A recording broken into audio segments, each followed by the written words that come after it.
Som homes, som pares, fills, avis, companys, i diem prou a la violència.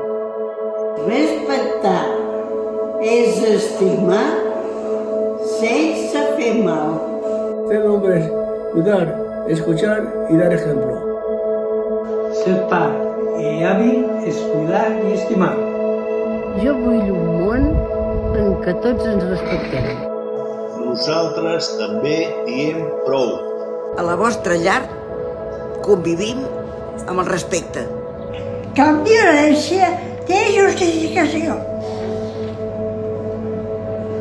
Volem pau i seguretat per a les dones.